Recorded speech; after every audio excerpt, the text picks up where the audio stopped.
Oi gente, tudo bem?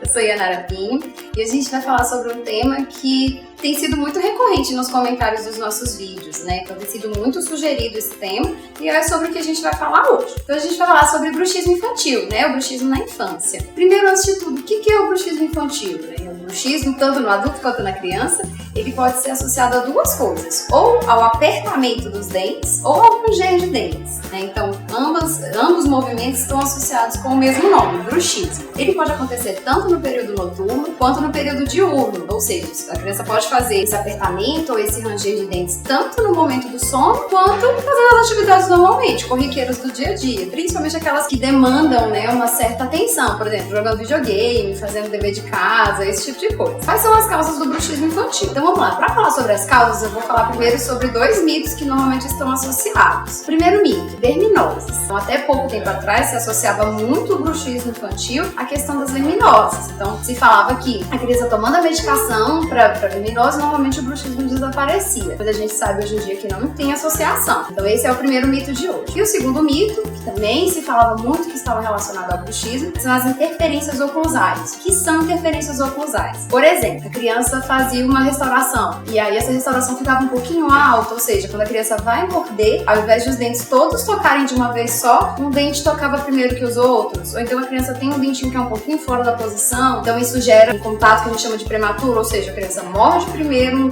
um dente para só depois encostar os outros. Então isso também era associado a uma causa para o bruxismo. A gente sabe que não, também não tem mais relação com isso. O que a gente pode falar que realmente está relacionado à presença de bruxismo infantil? As questões respiratórias. O que são as questões respiratórias? Então uma adenoide que está hipertrofiada, ou seja, uma adenoide muito grande, amígdalas muito grandes, né? Então tudo isso realmente pode sim atrapalhar na passagem do ar. E aí essa dificuldade na respiração, ou seja, a criança tem uma passagem de ar muito estreita, então isso sim pode estar relacionado ao bruxismo. Que outros fatores também podem estar associados? Fatores emocionais também podem estar associados, como quais? Por exemplo, a criança está passando por um problema de separação, de divórcio em casa, a criança está no processo de mudança de escola, mudança de professora, então são coisas que mexem, não é, com a questão emocional da criança, então isso realmente também pode estar associado. Crianças perfeccionistas, crianças que se cobram muito, crianças que têm excesso de atividades durante o dia, também são crianças que estão mais propensas a apresentar bruxismo. Então eu estou falando sobre todas essas causas, existem outras também que estão em estudo, mas assim, são fatores que ainda não estão completamente elucidados pela literatura que a gente tem hoje. Na verdade, a maioria dos estudos estão todos engatinhando, né? Então essa questão do bruxismo infantil ainda é uma questão que provavelmente daqui a pouco tempo eu deva fazer um novo vídeo falando coisas novas ou até corrigindo coisas que eu estou comentando nesse vídeo de hoje, justamente porque são estudos muito recentes e que na maioria das vezes acabam que vão modificando à medida que o tempo vai passando, tá certo? Então hoje a gente está falando dos estudos mais recentes, do que a gente tem de conhecimento mais recente sobre o assunto. Então ainda dentro das causas do bruxismo, alguns fatores também podem estar associados. Por exemplo, crianças que apresentam TDAH, né, que é o transtorno do déficit de atenção e hiperatividade, crianças autistas, crianças que têm algum distúrbio neurológico, crianças que apresentam sonambulismo. Então são crianças que realmente podem ter uma probabilidade maior de apresentar o bruxismo. E o tratamento? Como é que a gente vai proceder em relação ao tratamento? Primeiro a gente tenta identificar o fator causal. Então se a gente identifica uma dessas causas, a gente trata a causa, em geral o bruxismo desaparece. Então, por exemplo, a criança está tendo um problema respiratório, às vezes o caso dela é alérgico, então às vezes o caso dela é realmente cirúrgico, então o ideal é se tratar a questão respiratória para observar se a gente tem um resultado na questão do bruxismo. Ah, mas meu filho não tem problema respiratório nenhum, ele tá bem de saúde, já passou pelo otorrino, tá tudo ok, a gente avalia os fatores emocionais. Então a gente vê como é que tá a questão da rotina da casa, da criança, vê se não tá tendo, enfim, alguma coisa que tá gerando estresse, né, que tá gerando ansiedade na criança, fazendo com que ela realmente apresente essas questões, né, de bruxismo, enfim. Então é como se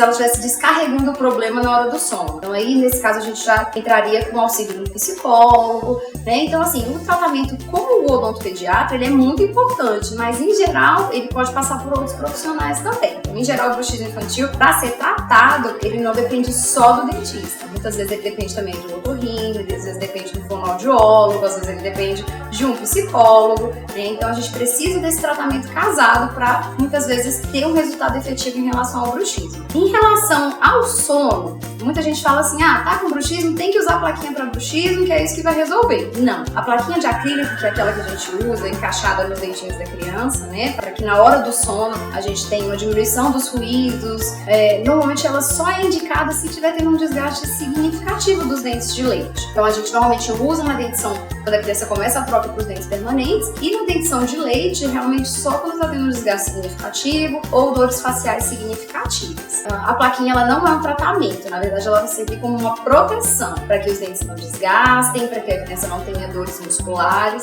esse tipo de coisa. Mas tão importante quanto a plaquinha é também a questão da higiene do sono. Então a gente já identificou os problemas que podem estar causando. Se a gente não identifica um problema que realmente esteja associado, a gente entra para a higiene do sono. O que é a higiene do sono? É a gente fazer com que a criança tenha o sono mais tranquilo e relaxado possível. Como que a gente vai fazer isso? Então, meia hora antes, 1 hora antes de a criança dormir, a gente já começa a desligar as luzes da casa, já vai desligando tablet, celular, televisão, coisas que estimulam muito, né, os sentidos das crianças. E isso pode fazer com que ela fique mais agitada, e aí o sono não fica um sono de qualidade, um sono relaxado. Então a gente já começa a diminuir todas as questões dos eletrônicos, das luzes. É bom meia hora antes de a criança dormir, dar um banhozinho morno nela, para que ela também fique mais tranquilinha, para o corpo fique mais relaxado. Evitar a brincadeira de correr, de pular, de fazer cosquinha, que são coisas que agitam muito a criança perto da hora do sono, né? Então essa meia hora, essa 1 hora anterior ao horário que a criança vai dormir, ela deve ser o mais tranquila possível. Evitar comer em exagero, para que a barriguinha da criança não vá dormir muito cheia, né? E isso também atrapalha a qualidade do sono dela. Então, assim, em relação ao tratamento do bruxismo, a gente trata mais desses fatores, como a higiene do sono, tentar identificar a causa para tentar tratar diretamente a causa, né? E a plaquinha, caso seja necessário, para uma proteção dos dentes e da articulação, tá bom? Então, se vocês ainda têm alguma dúvida, se o seu filho apresenta um bruxismo que tá te tirando o sono, que você tá preocupado, tá notando um desgaste nos dentes da criança, o dente da criança tá ficando curtinho, enfim, procura a gente, vai ser um prazer atender vocês, tá bom?